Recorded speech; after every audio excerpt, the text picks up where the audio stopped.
4 lealtades enfrentadas. El consejero de los enanos, Agratan Ardamer, se revolvió incómodo en su asiento ante el creciente vocerío de quienes se hallaban con él en la estancia, humanos en su totalidad. ¿Acaso hubierais hecho mejor en concederle una audiencia?, repuso Sudra Starleam, la septrana de la ciudad. Los vividos ojos azules de Sudra centellearon al decirlo. Sudra meneó la cabeza en un gesto característico que provocó que sus cabellos oscuros y largos se estremecieran.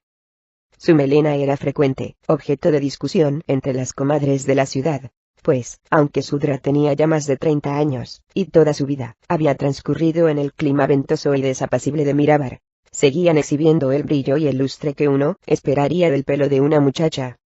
La septrana era hermosa, se la mirara como la mirase, alta y esbelta, al tiempo que dotada de unos rasgos tan delicados como engañosos. Su carácter engañoso nacía del hecho de que, por muy femenina que fuese, Sudra Starleam rivalizaba en arrojo y determinación con los hombres más viriles de Mirabar. El hombre obeso sentado en el trono acolchado, que no era sino el propio Marchion de Mirabar, torció el gesto ante sus palabras, y agitó las manos en muestra de disgusto. Tenía, y tengo, cosas más importantes que hacer que someterme al capricho de quien se presenta, sin anunciar su visita, declaró el Marchion, clavando su mirada en Agratan. Por muy rey de Mitrilach que sea. Por los demás, es a ti, y no a mí, a quien incumbe negociar todo acuerdo comercial, ¿me equivoco? Pero el rey Bruenor no vino a nuestra ciudad con esa intención, ni mucho menos, arguyó Sudra, motivando un nuevo gesto desdeñoso de la rechoncha mano del Marchion. El Astul negó con la cabeza, y fijó la mirada en su séquito de martillos, sus escoltas predilectos, en su mayoría guerreros curtidos en 1000 batallas. Si así es como Sudra lo ve, me preguntó por qué no se reunió con Bruenor ella misma, comentó Jafar, el jefe de los martillos. Mientras llevaba su mano al hombro del Marchion, agregó. A nuestra querida Sudra le sobran recursos para ganarse a un enano. Los otros 3 soldados consejeros, y el Marchion el Astul intercambiaron risitas. Sudra Starleam arrugó el entrecejo, y cruzó los brazos sobre el pecho en gesto desafiante. A pocos pasos de ella, Agratan volvió a revolverse en su asiento. Agratan sabía que Sudra podía manejarse sola, y que, como todas las gentes de Mirabar, estaba habituada a las licencias en el protocolo a las que tan aficionados eran los martillos y el Marchion, cuyo cargo era hereditario y no electo, como los de los consejeros y la septrana. Marchion, Bruenor pidió hablar con vos, no conmigo ni con cualquier consejero, recordó Sudra en tono seco, poniendo fin a las risitas. ¿Y qué querías que hiciese con un sujeto como Bruenor Batleamer?, inquirió el Astul. Cenar con él, entretenerlo, y explicarle con calma que muy pronto será una figura irrelevante. Sudra miró a Agratan. El enano se aclaró la garganta a fin de llamar la atención del Marchion. Haríais mal en subestimar a Bruenor, indicó Agratan. Os recuerdo que sus muchachos son muy capaces. Un sujeto irrelevante, insistió el Astul, acomodándose en el trono. Gandalug, ese vestigio del pasado, ha pasado a mejor vida, y Bruenor no ha hecho sino heredar un reino en plena decadencia. Sudra volvió a fijar la mirada en Agratan, en esta ocasión con una sonrisa escéptica en el rostro. Tanto ella como el enano adivinaban lo que estaba por venir. Os recuerdo que cuento con más de 2 docenas de metalúrgicos y alquimistas. Se jactó el Astul. Muy bien pagados, y que no tardarán en producir resultados tangibles. Agratan bajó la mirada, para que el Astul no viera su expresión dubitativa. El Marchion se embarcó en la descripción de las promesas más recientes que le habían hecho los alquimistas y artesanos contratados con intención de reforzar el temple del metal arrancado a las minas de Mirabar. Desde el mismo día de su llegada, años atrás, los metalúrgicos llevaban prometiendo una combinación de solidez y flexibilidad nunca vista en el mundo. Sus pretensiones resultaban ciertamente formidables. Y vacías, según pensaba Agratan. Agratan no había trabajado en las minas desde hacía más de un siglo, desde que sintiera la vocación de predicar la palabra de Dumatón, pero como sacerdote de dicha divinidad de los enanos, un dios al que se tenía como el guardián de los secretos ocultos bajo la montaña, Agratan creía firmemente que los alquimistas y metalúrgicos empleados por el Marchion distaban de estar en posesión de tales secretos. Tal como lo veía Agratan, Si los secretos de Dumatoin no incluían ninguna fórmula mágica para mejorar la calidad de los metales, estaba claro que no había fórmula alguna al respecto. El grupo de artesanos y alquimistas era muy eficaz en su labor. Una labor que, según entendía Agratán, consistía, más que nada, en alimentar la credulidad y las esperanzas del Marchion, de forma que el oro siguiera fluyendo en abundancia. Mirabar contaba con menos de la mitad de enanos que Mitrilaj, poco más de 2000 de ellos, y varios cientos de estos estaban enrolados en el ejército de la Orden del Hacha, y perpetuamente ocupados en impedir que los monstruos pudieran acceder a las minas. El millar de enanos que trabajaba en las minas no daba abasto para cumplimentar las cuotas anuales de producción fijadas por el Consejo de las Piedras Brillantes. Por los demás, la producción seguía estando limitada a las vetas ya existentes. Apenas se habían efectuado exploraciones de las vetas enclavadas a mayor profundidad, allí donde los peligros eran mayores, pero también era mayor la posibilidad de dar con mineral de mejor calidad. Lo cierto era que Mirabar no estaba en disposición de reducir la producción de las minas ya existentes a fin de explorar tales vetas, razón por la que el Marchion había caído en las redes de unos supuestos especialistas, ninguno de ellos enano, que se jactaban de saberlo todo sobre los metales. En todo caso, como se decía a Gratán, si de veras existían esos procedimientos en los que el Marchion creía a pies juntillas, ¿cómo es que nadie los había puesto nunca en práctica? ¿Cómo se entendía que esos alquimistas y metalúrgicos no hubieran sometido a los enanos de Mitrilaj, a los enanos del mundo entero incluso, a la obligación de suministrarles mineral en bruto para sus proyectos? Esa gente prometía armas y corazas imbatibles, incomparablemente mejores que cuanto Bruenor y sus enanos pudieran producir, y sin embargo, ninguna leyenda se hacía eco de la existencia de un armamento como el que proclamaban tener al alcance de la mano. En el supuesto de que vuestros especialistas terminen por cumplir sus promesas, seguiremos estando muy lejos de convertir Mitrilaj y al rey Bruenor en irrelevantes, por usar vuestras palabras, afirmó Sudrastarliam. Agratán se alegró de que fuera ella quien asumiese la voz cantante. La producción de Mitrilaj supera a la nuestra a razón de 3 por 2. El Marchion agitó su mano con desdén. Lo que cuenta es que yo no tenía nada que hablar con Bruenor Batleamer. Así que, ¿para qué vino? Es que alguien lo invitó. ¿A quién se le ocurriría? El Astul soltó una risita despectiva. Quizá habría sido mejor no dejarlo entrar, sugirió Sudra. Agratán se volvió hacia el Astul, quien a su vez dirigió una mirada biliosa a Sudra. Cuando se supo que el rey Bruenor estaba a las puertas de la ciudad, fue el propio el Astul quien lo autorizó a entrar al frente de los suyos. Ninguno de los miembros del consejo, ni la propia Septrana siquiera, supo de tal decisión hasta que los enanos del clan Batleamer empezaron a disponer sus carretas en las calles de Mirabar. Sí, es posible que me apresurase al confiar en el carácter de mis súbditos, replicó el Marchion, en un tono seco más bien dirigido a Gratán que a Sudra, como el enano adivinó.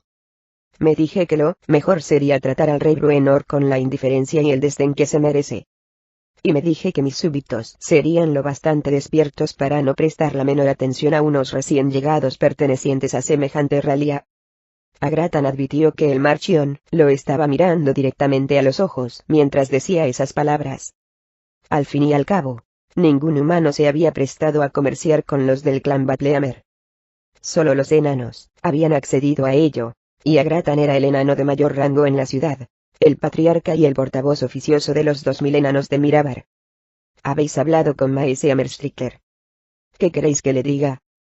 Por mucho que los humanos de la ciudad tuvieran a Agratán por el portavoz de los enanos de Mirabar, estos no siempre estaban de acuerdo con semejante atribución.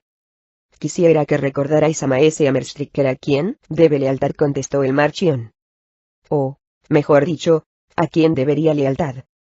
Agratán tuvo que hacer un esfuerzo para mantener su aire impasible y ocultar la agitación que empezó a bullir en su interior.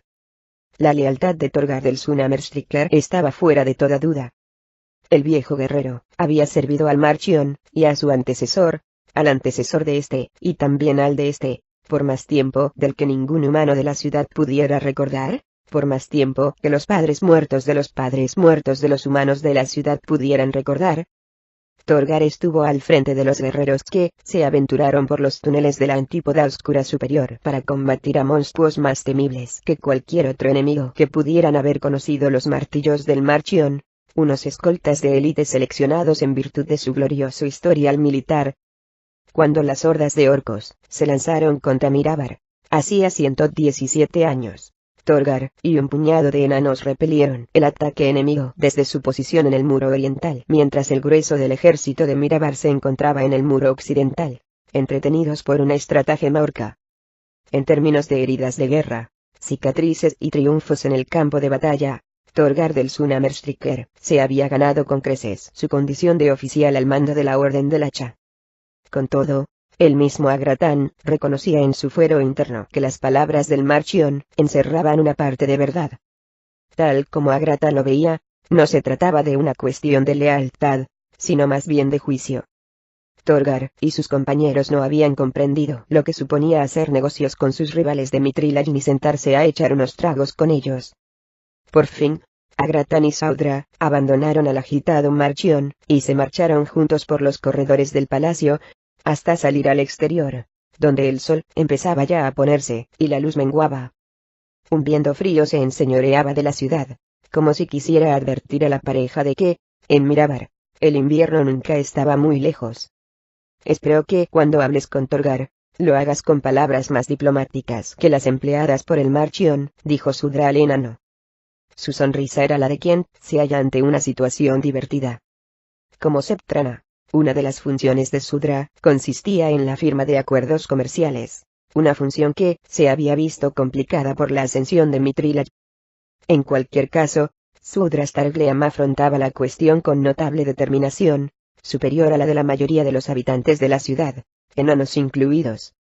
Según su opinión, el restablecimiento de la supremacía comercial sobre Mitrilaj pasaba por el incremento de la producción y por el descubrimiento de mineral de mejor calidad que permitiera la elaboración de mejores productos. Para ella la ascensión de un rival comercial sería el catalizador que hiciera más fuerte a Mirabar. Intentaré razonar con Torgar y sus muchachos, pero ya conoces a ese viejo soldado. No hay muchos que se atrevan a decirle lo que piensan. Torgar es leal a Mirabar, afirmó Sudra. Aunque Agratán asintió, la expresión de su rostro delataba que no tenía la completa seguridad. Al reparar en dicha expresión, Sudra Stargleam se detuvo y puso su mano en el hombro de Agratán. ¿A quién debe lealtad? ¿A su ciudad o a su raza?, inquirió. ¿A quién considera su soberano? ¿Al Marchion o al rey Bruenor de Mitrilaj? Torgar lleva luchando por la causa de todos los Marchion desde mucho antes de que tus padres nacieran, muchacha, le recordó. Sudra hizo un gesto de asentimiento, pero, como el mismo Agratán un momento atrás, no estaba convencida del todo. Los enanos han hecho mal en comerciar y confraternizar con los de Mitrilaj, observó. Sudra se arrebujó en su capa y se dispuso a seguir su camino. La tentación, sin duda, ha sido demasiado poderosa, dijo él. Buenos negocios que hacer, buena bebida e historias todavía mejores. ¿O es que piensas que a los míos no les gusta saber de la batalla del Valle del Guardián? ¿Es que piensas que tu mundo sería un lugar mejor si esos condenados Dross hubieran conseguido invadir Mitrilaj? Te diré una cosa. Si por lo menos los elfos oscuros hubieran causado mayor mortandad antes de emprender la retirada, Agratán frunció el entrecejo, hasta que reparó en la ancha sonrisa traviesa pintada en el rostro de la mujer. «Va», bufó Agratán. «Entonces, desde tu punto de vista, Mirabar está en deuda con Mitrilaj porque sus mesnadas una vez derrotaron a los elfos oscuros», preguntó ella. Agratán guardó silencio y meditó largamente la cuestión. Finalmente, se limitó a encogerse de hombros. Sudra volvió a esbozar una sonrisa maliciosa. Estaba claro que al enano el corazón le decía una cosa y su mente pragmática, la que debía fidelidad al Marchion el Astul y a Mirabar, otra muy distinta. De todas formas, no era cuestión que pudiera ser tomada a risa. De hecho, la intuición de que Agratán, uno de los miembros prominentes del Consejo de las Piedras Brillantes, abrigaba sentimientos encontrados hacia Mitrilaj, no dejaba de inquietar a la Septrana. Hasta la fecha, Agratan se había mostrado como uno de los principales oponentes a Mitrilaj, el portavoz de los enanos más decididos que insistían en emprender acciones encubiertas contra el clan Batleamer. Agratan en cierta ocasión, incluso había llegado a sugerir la conveniencia de infiltrarse en el reino vecino, e introducir carbón ardiente en los almacenes de Mitrilaj a fin de dañar el fundido y la conformación de sus metales. Eran incontables las reuniones del consejo en las que Agratan Ardamer se había embarcado en largas diatribas contra los enanos del clan Batleamer. Pero Sudra entendía que las cosas habían cambiado, y mucho, después de que Agratan y los suyos hubieran conocido personalmente a los de Mitrilaj. Dime, Agratan, en la caravana del rey Bruenor se encontraba ese elfo Drow del que tanto he oído hablar. Drizzt Do'Urden. Pues sí, venía con la caravana. Aunque no lo dejaron entrar en la ciudad. En los ojos de Sudra brillaba la curiosidad. Drizzt se había hecho célebre en el norte, antes incluso de que guerreara contra sus propias gentes cuando éstas se lanzaron contra Mitrilaj. Por lo que Sudra entendía, Drizzt era un auténtico héroe. La Orden del Hacha se negó en redondo a permitir la entrada de un maldito elfo. Fuese quien fuera este, repuso Agratan con firmeza. En todo caso, Drizzt formaba parte de la caravana. Torgar y varios más lo vieron en compañía de esa humana y ese humano por los que Bruenor parece sentir tan extraño afecto. A lo que parece, los tres acamparon por separado, aunque sin perder detalle de lo que sucedía. ¿Están a puesto como dicen?, preguntó Sudra. Agratan fijó su mirada en ella y frunció el entrecejo con escepticismo. Estamos hablando de un condenado Drow. ¿Cómo puedes ser tan necia? Sudra Starklean se echó a reír por toda respuesta. Agratan no pudo por menos de menear su cabeza barbada con incredulidad.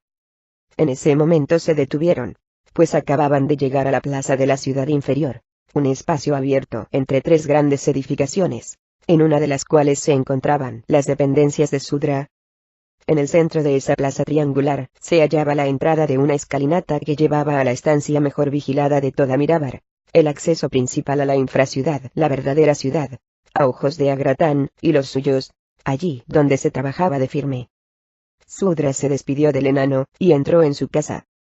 Durante largo rato, Agratan permaneció inmóvil, junto al acceso a los dominios de los 2000 enanos de Mirabar, más incómodo de lo que se había sentido en la vida. Era su solemne deber transmitir el mensaje del Marchion a Torgar y los demás. Pero Agratan conocía bien a su pueblo, y sabía que sus palabras iban a sembrar la indignación y la división entre los enanos. Estos albergaban sentimientos encontrados en cuanto a Mitrilaj. Muchos de los enanos de Mirabar habían abogado en el pasado por la confiscación de los bienes de toda caravana de Mitrilaj que se adentrara al oeste de los dominios del clan Batleamer, y ello a sabiendas de que una medida así muy bien podría desencadenar la guerra entre una y otra ciudad. Otros se contentaban con recordar que sus antepasados habían vivido en Mitrilaj al servicio de los antecesores del rey Bruenor, y que allí habían vivido bien, tan bien como cualquier enano pudiera desear. Agratan soltó un resoplido de impaciencia, un suspiro de enano, como lo denominaba él, y echó a andar con decisión, dejando atrás a un sinfín de guardianes humanos antes de llegar a la cámara superior y dirigirse al ascensor. Tras rechazar con un gesto el concurso del peón a cargo del ascensor, él mismo se ocupó de manejar las pesadas maromas del mecanismo, que acabó por llevarle a una segunda cámara emplazada unos cientos de metros más abajo. Esta segunda estancia asimismo estaba muy vigilada. Todas sus salidas aparecían bloqueadas por rastrillos y grandes puertas de metal. Los centinelas de esa cámara eran enanos, reclutados entre los más bravos de la Orden del Hacha.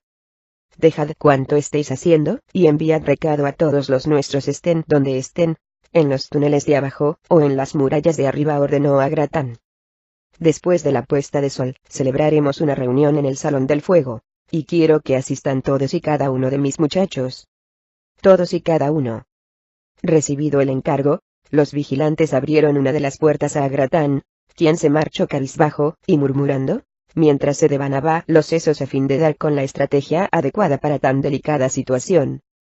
Aunque tenía bastante más tacto que casi cualquier otro enano, como lo indicaba su posición en una ciudad dominada por los humanos, Agratan seguía siendo uno de ellos, y la sutileza nunca había sido su fuerte. Las reuniones que los enanos de Mirabar solían celebrar en el Salón del Fuego nunca discurrían de forma ordenada y calma. y la presencia de los 2000 enanos de la ciudad, y lo importante de la cuestión que había que debatir motivaron que el caos más absoluto reinara en la sala aquella noche. Así que ahora vas a ser tú quien decida qué historias puedo escuchar, y cuáles no. Rugió Torgar a Merstriker después de las palabras de Agratán. ¿Qué problema hay en compartir unas jarras de cerveza con quien tiene una buena historia que contar? Muchos de los enanos que habían estado con Torgar en el bazar de los del Valle del Viento Helado, y el festejo del clan Batleamer gritaron su aprobación. Uno o dos de ellos enarbolaron los abalorios tallados que habían adquirido a los mercaderes foráneos, unas piezas espléndidas compradas a precio de ocasión. En Nesme puedo revenderla por 10 veces más de lo que me costó, exclamó un enano de aspecto industrioso y luengas barbas rojas. El enano se subió a lo alto de una estufa, y alzó el objeto que tenía en la mano, la estatuilla tallada de una curvilínea mujer bárbara, para que todos lo vieran. ¿Es que quieres prohibir que me gane unas monedas? Agratán guardó silencio por un instante, en absoluto sorprendido por la reacción de los suyos. Estoy aquí para transmitiros el mensaje del Marchion el Astul, un recordatorio de que los enanos del clan Batleamer no son amigos de Mirabar. Esos tipos nos están arrebatando el comercio, y ¿es que alguno de vosotros piensa que las cosas nos van mejor desde que Mitrilaj resurgió de sus cenizas? Intervino otro enano, interrumpiendo la parrafada del sacerdote. Por muy hermosa que sea esa estatuilla tuya, sí, te hablo a ti, gordo Bullwhip, estoy seguro de que este año no te ha resultado pródigo en monedas de oro. ¿Me equivoco? Numerosos enanos prorrumpieron en vítores de apoyo. Antes de que esos malditas Batleamer volvieran por sus fueros vivíamos mejor, y disfrutábamos de más monedas de oro. Me preguntó a quién se le ocurrió invitar a Mirabar a esos condenados. No dices más que gansadas, cortó Torgar, sin poderse contener. Y me lo dice el enano que tuvo que pedir un préstamo a los demás miembros del consejo, espetó el orador. Es que andas mal de fondos, Torgar. Es que las historias del rey Bruenor te darán de comer. Torgar se dirigió al estrado situado al norte de la gran sala, y se situó junto a Agratán. Sin decir palabra, examinó a su audiencia de arriba a abajo, hasta que el silencio se hizo en la estancia. Hasta el momento no he oído más que una cháchara motivada por los celos puros y simples, afirmó con calma. Insistís en hablar del clan Batleamer, como si éste nos hubiera declarado la guerra, cuando todo lo que ha hecho es abrir unas minas que existían en sus dominios antes de que Mirabar fuese Mirabar. Esas gentes tienen derecho a vivir de lo que es suyo, y a sacarle el mejor partido. En vez de pensar en la forma de hundirlos, mejor haríamos en pensar en la forma de mejorar nuestra propia situación. Pero nos están despojando de nuestro comercio, gritó una voz entre la multitud. ¿O es que te olvidas de ello? Más bien di que nos estamos quedando atrás, respondió Torgar, quien al punto se corrigió y dijo. Lo que sucede es que su metal es de mejor calidad. Lo que sucede es que se han ganado la reputación de ser temibles enemigos de los orcos, de los duergars y de esos repugnantes drows. Lo que pasa es que el rey Bruenor y los suyos trabajan de firme y guerrean sin dar cuartel a sus rivales. En la sala se alzó un griterío ensordecedor, a favor y en contra de lo expuesto por Torgar. En un par de rincones de la estancia, algunos enanos empezaron a dirimir sus diferencias a puñetazo limpio. En el estrado, Torgar y Agratán se miraron con fijeza. Aunque hasta el momento ninguno había mostrado acuerdo explícito con el otro en lo tocante a esa cuestión, en sus mentes empezaban a germinar ideas similares. Oye, tú, especie de sacerdote de 3 al cuarto. ¿Es que te vas a alinear con los humanos en contra de tu propio pueblo?, gritó una voz. Secundados por numerosos rostros del auditorio, Torgar y Agratán se volvieron al unísono en dirección a quien acababa de formular esa pregunta. Quienes disputaban dejaron de pelear, y en la sala se hizo un silencio absoluto, pues la cuestión de fondo acababa de ser expuesta en toda su crudeza. Confuso, Torgar tuvo que hacer examen de conciencia. Es que en verdad se trataba de eso, de escoger entre sus hermanos de raza de Mitrilaj y la unidad nacional de Mirabar. Para Agratán, miembro distinguido del Consejo de las Piedras Brillantes, la elección resultaba menos difícil, pues, si esta era efectivamente la cuestión de fondo, Agratán tenía muy claro que debía lealtad a Mirabar, y a nadie más. No obstante, al observar con atención a su acompañante, Agratan se dijo que los comentarios del Marchion, que a él le habían parecido insultantes, no dejaban de tener cierto sentido. La fe de Agratan en su comunidad se vio sacudida un instante después, cuando los portalones del Salón del Fuego se abrieron de golpe, y un enorme destacamento de la Orden del Hacha irrumpió entre la multitud en formación de cuña, y se abrió paso por la fuerza hasta que sus filas se abrieron y dejaron un gran espacio triangular en su centro.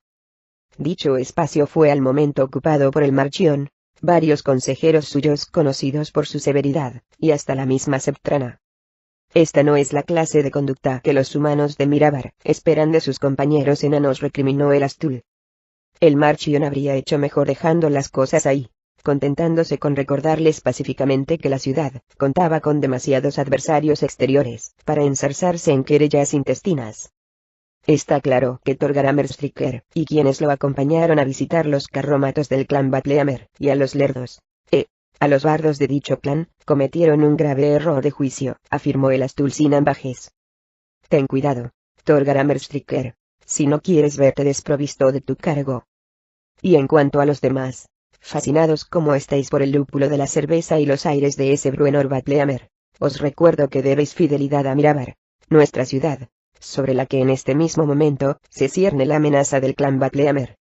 El Astul movió la cabeza con lentitud, abarcando la reunión entera con los ojos, con intención de que su severa mirada sometiese definitivamente a su auditorio.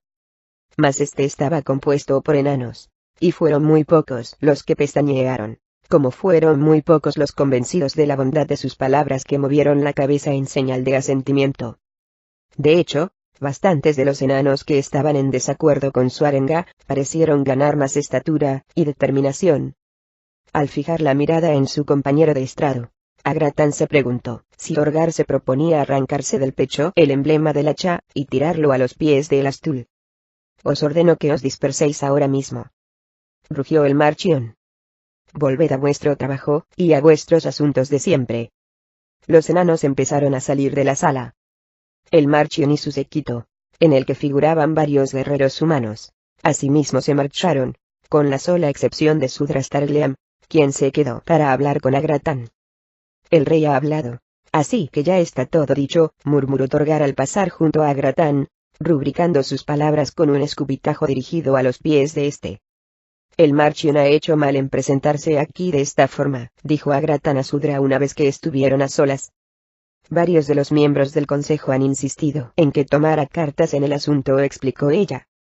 Temen que la visita del rey Bruenor haya podido sembrar ideas nocivas entre los enanos de la ciudad.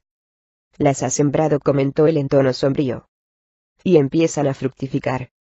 Agratan sabía muy bien lo que decía, pues no se le escapaba la expresión de rabia y frustración que tantos de los enanos exhibían al abandonar la sala para dirigirse a los hornos. La escasa prudencia de Torgar empezaba a provocar divisiones en el clan, a insertar una cuña en la unidad de quienes vivían en Mirabar. Agratan sospechaba que el Marchion parecía empeñado en hincar esa cuña a martillazos,